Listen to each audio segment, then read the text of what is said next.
आज हम बताते हैं कि वंदे मातरम या किसी की जय बोलना उचित है या अनुचित। देखिए, सामान्य अर्थों में जय का अर्थ होता है विजय या जीत। यदि किसी की जय बोली जाती है अथवा कहा जाता है कि तुम्हारी जय हो, तो उसका अर्थ होता है कि तुम्हारी जीत हो या तुम्हारी विजय हो।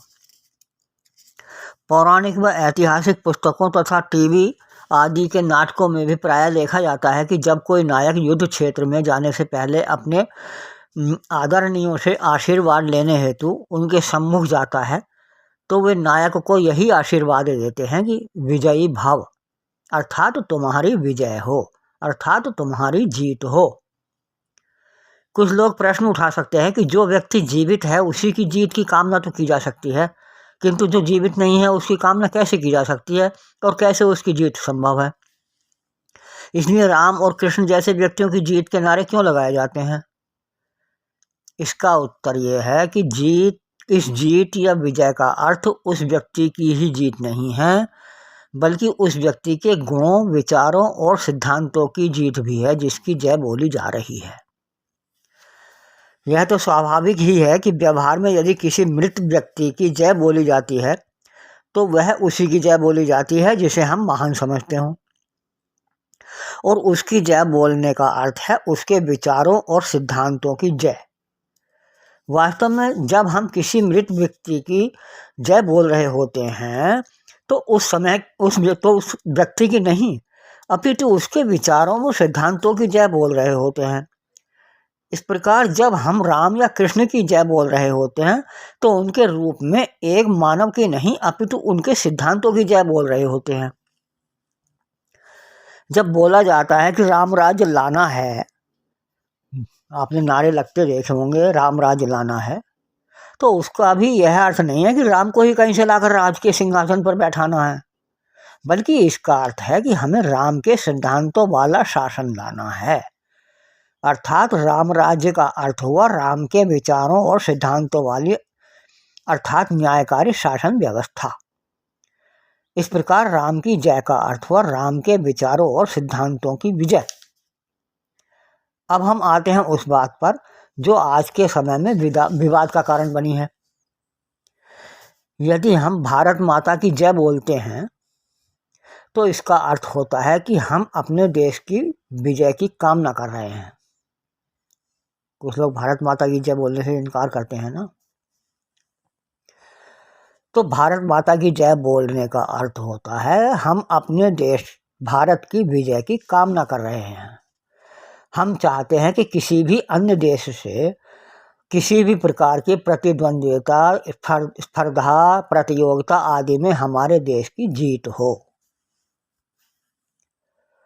मेरे विचार से कुछ संप्रदाय विशेष के लोगों द्वारा भारत माता की जय बोलने से इनकार करना गलत है।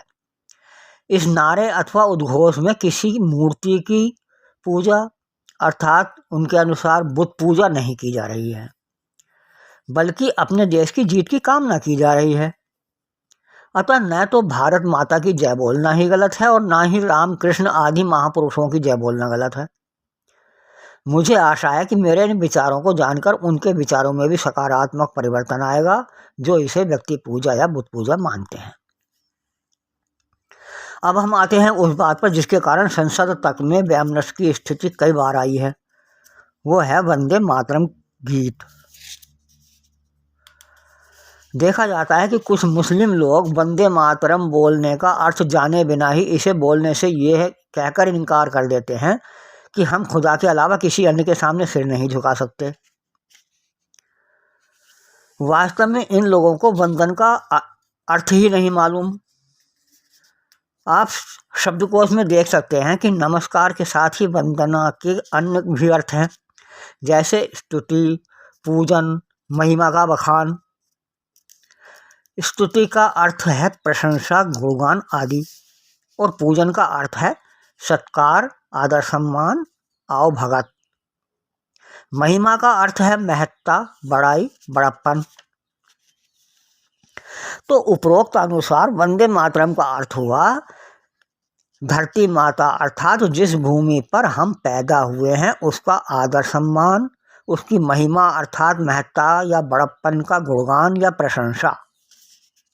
अब बताइए इससे कहाँ सिद्ध होता है कि हम किसी के सामने सिर झुका रहे हैं। हालांकि यह कहना भी सत्य नहीं है कि ये लोग खुदा के अलावा किसी और के सामने सिर नहीं झुकाते। क्या एक नौकर अपने मालिक के सामने सिर नहीं झुकाता? एक मुस्लिम नौकर अपराध करने पर, पकड़े जाने पर, पिटाई से बचने के लिए जनता के सामने या पुलिस के सामने एक अपराधी की स्थिति देख लीजिए। क्या बादशाह के सामने भिखारी अथवा कोई भी आम आदमी अपना सिर नहीं झुकाता रहा होगा?